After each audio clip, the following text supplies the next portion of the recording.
سورہ شورا پارہ نمبر 25 آیہ کریمہ نمبر 10 نحمدہ ونصلی ونسلم علی رسولہ الکریم اما بعد فاعوذ باللہ من الشیطان الرجیم بسم اللہ الرحمن الرحیم وما اختلفتم فیہ من شیء فحکمہ الی اللہ ذالکم اللہ ربی علیہ توکلت والیہ انیب صدق اللہ العظیم۔ وما اختلفتم، اور جس میں تم اختلاف کرو، من شیء کسی بھی چیز میں، فحکمہ الی اللہ اس کا حکم اللہ کی طرف راجع کرو۔ ذالکم اللہ یہ اللہ ہی ربی میرا رب ہے، علیہ توکلت میں نے اسی پر توکل کیا، وإلیہ انیب اور میں اسی کی طرف رجوع کرتا ہوں۔ یہ آیہ کریمہ بہت زیادہ تفصیل کی حامل ہے۔ انشاءاللہ ہم اسے 2 قسطوں میں پڑھیں گے۔ آج اس کی پہلی قسط اس پر بحث کریں گے۔ سوال یہ ہے کہ یہاں کس چیز کا کہا گیا کہ جب بھی تم کسی چیز میں اختلاف کرو اس کا حکم اللہ کی طرف راجع کرو؟ اس کے محامل کیا ہیں؟ کس کس جگہ کے لیے یہ حکم ہے؟ اب اس کے محامل کو سمجھیے۔ سب سے پہلا یہ ہے کہ کافروں سے جس چیز میں تمہارا اختلاف ہو، فیصلہ اللہ پر چھوڑ دو۔ قیامت کے دن وہ اہل حق کو جزا دے گا اور اہل باطل کو سزا دے گا۔ جس طرح سورہ کافرون میں فرمایا، محبوب فرما دیجئے کافروں جن کی تم عبادت کرتے ہو ان کی ہم نہیں کرتے، اور جس کی میں کر رہا ہوں تم نہیں کر رہے، لہٰذا آخری فیصلہ کیا ہے؟ تمہارا دین تمہارے لیے، میرا دین میرے لیے۔ اب یہاں بھی حکم ایسا ہی ہے کہ کافروں سے جس چیز میں تمہارا اختلاف ہو جائے، فیصلہ اللہ پر چھوڑ دو، وہ خود ہی قیامت کے دن فیصلہ فرمائے گا حق پر کون ہے اور باطل پر کون۔ نمبر 2، مسلمانوں کا آپس میں جس چیز میں اختلاف ہو جائے تو فیصلہ رسول اللہ کی طرف لے جاؤ۔ کیوں؟ حضور کا فیصلہ ہی اللہ کا فیصلہ، اور اللہ کا فیصلہ ہی حضور کا فیصلہ ہے۔ من یطع الرسول فقد اطاع اللہ، جس نے رسول کی اطاعت کی اسی نے ہی اللہ کی اطاعت کی۔ تو مسلمانوں آپس میں اگر تمہارا کسی معاملہ میں اختلاف پیدا ہو جائے تو اس کو فیصلے کو رسول کی طرف رجوع کرو، حضور کی بارگاہ میں فیصلہ لے جاؤ۔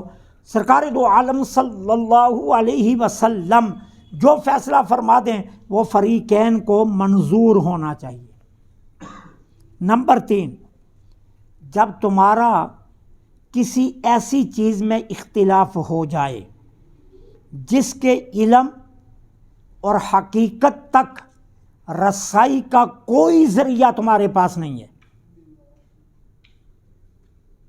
نہ تمہارے پاس اس کا علم ہے، نہ اس کی حقیقت تک رسائی کا کوئی ذریعہ ہے تمہارے پاس، اور تمہارا اختلاف ہو گیا ہے، اب کیا کرو؟ اس کے فیصلے کو اللہ پر چھوڑ دو۔ جیسے قرآن کریم نے کیا کہا؟ یسألونک عن الروح، آپ سے سوال کرتے ہیں روح کے بارے میں، پوچھتے ہیں۔ اب روح کسی دوربین میں آ نہیں سکتی کہ انہیں دکھائی جائے، کسی آلے پر یہ ناپی نہیں جا سکتی کہ ان کا وزن بتایا جائے، کسی میزان سے اسے تولا نہیں جا سکتا، اور کسی آلے سے اسے ناپا نہیں جا سکتا۔ اور کسی دوربین سے اسے دیکھا نہیں جاتا کہ جو انہیں سمجھائی جائے، اور یہ سوال کر رہے ہیں روح کے بارے میں، تو جواب کیا دو؟ قولی روح من امر ربی، روح میرے رب کا حکم ہے۔ کیوں؟ حقیقت تک رسائی کا کوئی ذریعہ نہیں، ان کے پاس کوئی علم نہیں ہے کہ جس سے یہ روح کی حقیقت کو جان سکے یا روح کی کا علم حاصل کر سکیں، لہٰذا ان کو جواب کیا دینا ہے؟ روح میرے اللہ کا امر ہے، روح میرے اللہ کا امر ہے۔ تو اس لیے اگر کسی ایسی چیز میں اختلاف ہو جائے کہ جس کا علم نہیں تمہارے پاس اور جس کی حقیقت تک رسائی کے لیے ذریعہ بھی کوئی نہیں ہے، تو فیصلہ کیا کرو؟ اللہ پر چھوڑ دو۔ نمبر 4، اللہ نے کیا فرمایا؟ اللہ نے یہاں اپنے محبوب کو حکم دیا، کیا؟ محبوب آپ مسلمانوں سے فرما دیں اگر تمہارا کسی معاملہ میں کفار سے اختلاف ہو جائے تو کیا کرو؟ بحث نہ کرو۔ اگر تمہارا کسی معاملہ میں کافروں سے اختلاف ہو جائے تو بحث نہ کرو، کیا کرو؟ معاملہ اللہ پر چھوڑ دو۔ کیوں بحث نہ کرو؟ اس لیے بحث نہ کرو کہ تم ان کو حقیقت سمجھانے کی کوشش کرو گے، وہ اپنی ضد پر اڑے ہوئے ہیں، ٹھیک ہے؟ اب ضد پر اڑے رہنے کی وجہ سے وہ کیا کریں گے؟ وہ حق باتوں کا ہی انکار کرتے جائیں گے۔ جس طرح اگر کوئی شخص مر رہا ہے تو پاس جو لوگ موجود ہیں نا، ان کو حکم کیا ہے؟ وہ کلمہ پڑھیں، اس کو نہ کہیں کلمہ پڑھ، مرنے والے کو نہ کہیں کہ تو کلمہ پڑھ۔ کیا کریں؟ جو آس پاس کھڑے ہیں وہ اونچی آواز سے کلمہ کا ورد شروع کر لیں۔ کیوں؟ موت کی سختی اتنی ہے کہ تم نے کہا کلمہ پڑھو اور اس نے کیا دیا؟ نہیں، تو وہ کفر پر مر گیا اور اس کفر کا سبب تم بنے ہو۔ لہذا تلقین کا حکم ہے، اور تلقین کس کو کہتے ہیں؟ کہ اس کے پاس اونچی آواز سے کلمہ کا ورد کرو تاکہ سن کر وہ بھی پڑھنا شروع ہو جائے، اور کہیں انکار نہ کر بیٹھے کہنے کی وجہ سے۔ اب حکم کیا ہے؟ اگر کسی معاملہ میں کافروں سے تمہارا اختلاف ہو جائے تو بحث مت کرو۔ محبوب آپ انہیں فرما دیں مسلمانوں کو، کیوں؟ ایسا نہ ہو کہ بحث کی وجہ سے وہ تمہارے سچے خدا کو جھوٹا کہنا شروع کر دیں۔ ان کے تو جھوٹے ہی ہیں نا، وہ تمہارے خدا کو، وہ جس طرح کہتے ہیں نا کہ دو خواتین کی آپس میں لڑائی ہو گئی، تو ایک خاتون تھی نماز و شرع کی پابند باپردہ، اور دوسری خاتون تھی خدا نہ کرے کچھ اپنے کردار کے لحاظ سے بازاری خاتون تھی۔ تو وہ جو بازاری خاتون تھی نا، اس نے شریف کو کہہ دیا چپ کر کنجریے، یہ چپ کر کے اندر چلی گئی۔ تو جو خواتین لڑائی سنتی تھیں انہیں کہا اس نے تمہیں کنجری کہا، تم جواب نہیں دیتی۔ اس نے کہا میں کیا جواب دوں، میں تو شریف تھی، اس نے مجھے کنجری کیا دیا، وہ تو ہے ہی کنجری، اس کو میں کیا کہوں، وہ تو ہے ہی یہی، اب میں اسے کیا کہوں؟ تو ایسا نہ ہو کہ بحث کرنے کی وجہ سے ان کے خدا تو جھوٹے ہیں ہی ہیں، وہ تمہارے سچے خدا کو جھوٹا نہ کہہ دیں۔ اس لیے بحث نہ کرو، معاملہ اللہ پر چھوڑ دو۔ نمبر 5، اس آیا میں علماء کو حکم ہے، کیا؟ جب کوئی مسئلہ تمہارے سامنے آئے اور مسئلہ ہو نیا،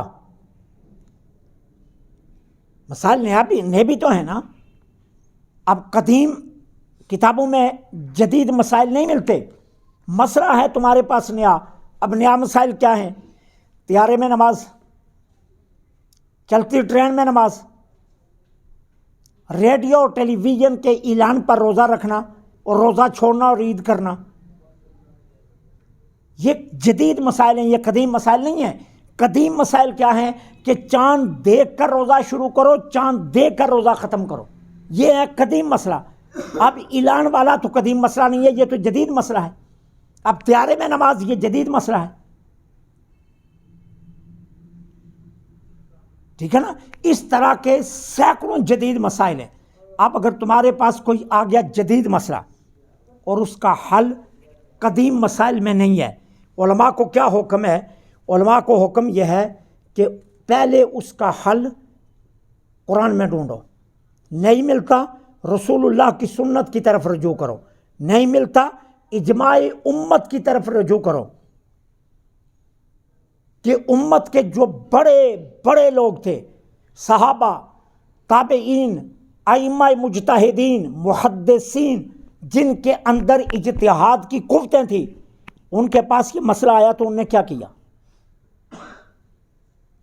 ٹھیک ہے، اگر پھر بھی نہیں ملتا تو پھر اس کے بعد تم اپنی رائے قائم کرو۔ یہ علماء کو حکم،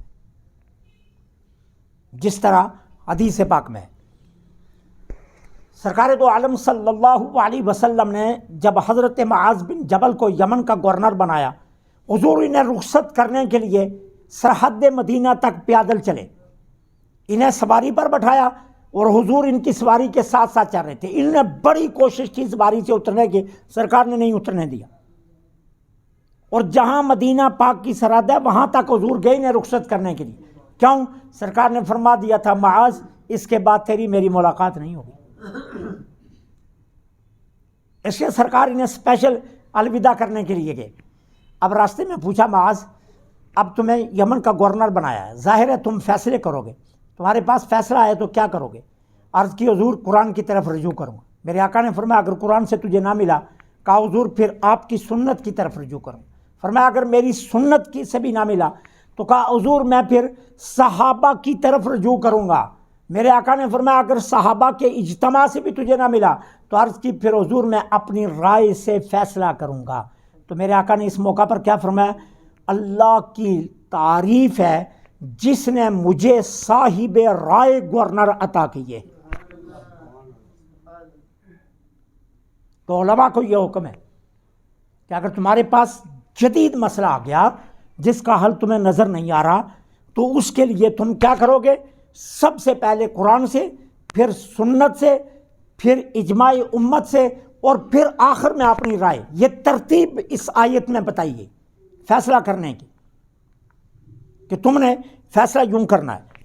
اب چھٹا اس آیت کا محامل یہ ہے، عام مسلمانوں کو حکم ہے کہ اگر تمہیں کوئی مسئلہ شرعی پیش آ جائے اور مسئلہ ایسا ہے جس کا تم شرعی حکم نہیں جانتے، یہ بات بڑی قابل توجہ ہے، یہ آج کل بہت زیادہ ہوتا ہے۔ تمہارے سامنے مسئلہ آ گیا اور مسئلہ ایسا ہے کہ جس کا شرعی حکم تمہیں معلوم نہیں ہے، تو اب عام مسلمانوں کو حکم کیا ہے؟ خیال رکھنا، اپنی عقل سے کوئی فیصلہ مت کرنا،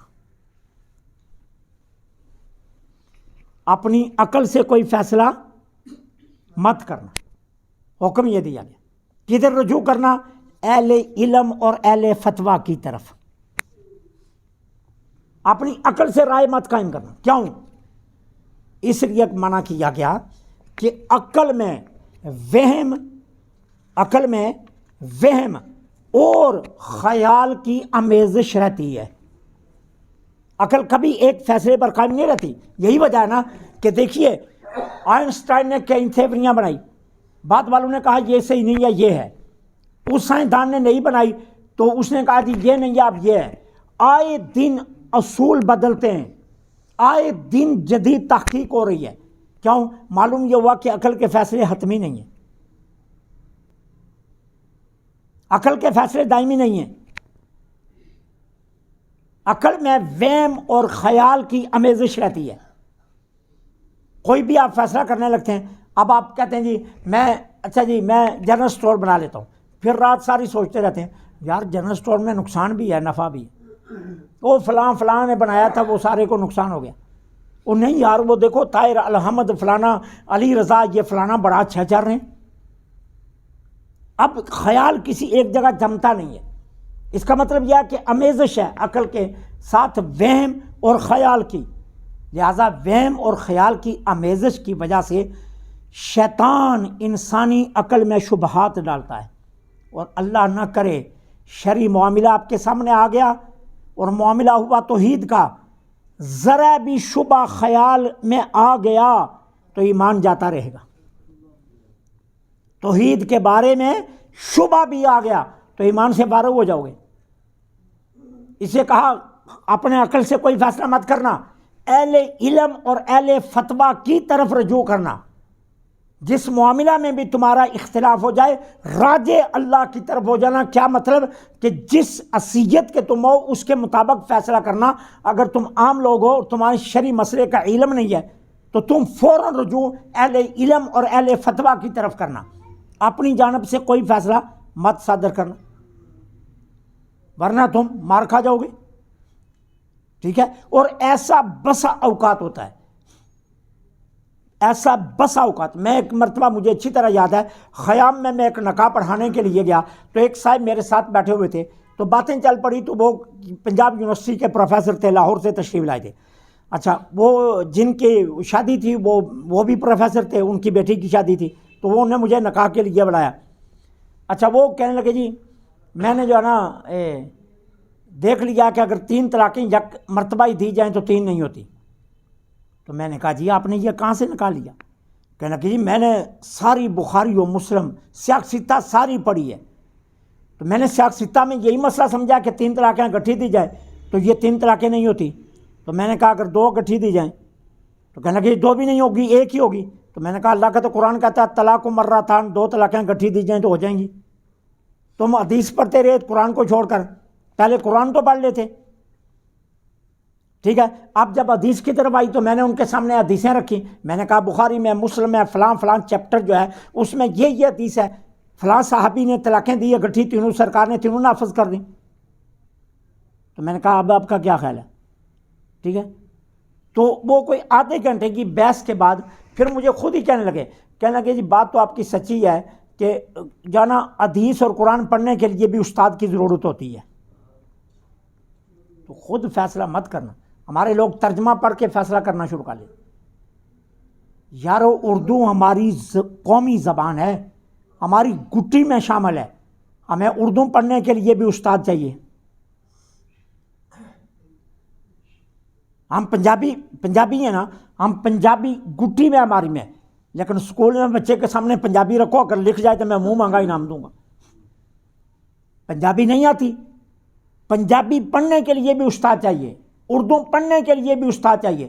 تو اگر اردو قومی زبان اور پنجابی مادری زبان ہو کر بھی ہمیں استاد چاہیے تو یہ تو ہمارے رسول اللہ کی زبان ہے، پھر قرآن حدیث سمجھنے کے لیے ہمیں نہیں چاہیے استاد، تو ہم صرف ترجمہ پڑھ کے فیصلے سنانے شروع کر دیں، ایسا ہرگز نہیں۔ ایک ایک آیا اپنے اندر ہزاروں معنی اور مطالب رکھتی ہے، محامل رکھتی ہے، کس کس مقام پر یہ آیا فٹ ہوتی ہے۔ تو اس طرح نہیں ہے کہ آپ فی الفور، تو کہا گیا اگر تم عام لوگ ہو اور تمہیں کسی شے کا علم نہیں ہے تو عقل سے فیصلہ مت کرنا۔ کیوں؟ عقل کے ساتھ وہم اور خیال کی آمیزش ہمیشہ رہتی ہے، عقل کا کوئی فیصلہ حتمی نہیں ہوتا ہے۔ ٹھیک ہے نا، عقل کا کوئی فیصلہ حتمی نہیں ہوتا ہے۔ کہتے نا حضرت ابراہیم علیہ السلام کو آگے نمرود میں جب ڈالا جانے لگا نا تو عقل سامنے آ گئی تھی اور کہا ابراہیم عقل کر، آگ میں کودنے لگا ہے، تو ابراہیم علیہ السلام نے آگے سے جواب دیا تھا یہی وجہ ہے کہ میں نے تجھے اسماعیل کے ذبح کے وقت بھی چھوڑ دیا تھا، اگر وہاں تیری مانتا تو اسماعیل کو جانا میں اس قربانی سے بچا سکتا تھا، اور آج بھی تجھے نہیں مانوں گا کیونکہ فیصلہ میرے رب کا ہے۔ تو پھر جب ابراہیم آگ کی طرف چلے تو جبرائیل امین آئے، کہا کوئی بات؟ کہا نہیں، وہ بات اس سے ہو گئی ہے۔ تو پھر جب وہاں پہنچے تو رب نے اسی آگ کو گلزار بنا دیا۔ عقل کے فیصلے حتمی نہیں ہیں، ٹھیک ہے نا، اس میں وہم و خیال کی ہمیں سے۔ تو کہا گیا کہ اگر تمہارے پاس کوئی ایسا مسئلہ آ جائے کہ جس میں اختلاف ہے یا شرعی معاملہ ہے اور اس شرعی حکم کو تم نہیں جانتے تو اپنے عقل کی طرف مت رجوع کرنا، اہل علم اور اہل فتویٰ کی طرف رجوع کرنا، وہ جو تمہیں کہیں گے وہ بات درست ہوگی۔ اور اہل علم اور اہل فتویٰ کو بھی حکم پہلے دے دیا گیا کہ دیکھنا تم بھی عقل کا سہارا مت لینا، قرآن سے رجوع کرنا، حدیث سے رجوع کرنا، اجتماعی امت سے رجوع کرنا، اور آخر میں پھر اپنی رائے کی طرف جانا۔ عقل کی طرف نہیں کہا گیا، رائے کی طرف۔ اور رائے کس کا نام ہے؟ دل کے ارادے کا۔ رائے عقل کے ارادے کا نام نہیں، یا دل کے ارادے کا نام ہے رائے۔ تو کہا رائے کی طرف رجوع کرنا، پھر جو رائے کہے اس کی طرف جانا۔ تو اس آیا کے یہ سارے محامل ہیں۔ انشاءاللہ اس کی باقی وضاحت کو کل پڑھیں گے۔ اللہ مجھے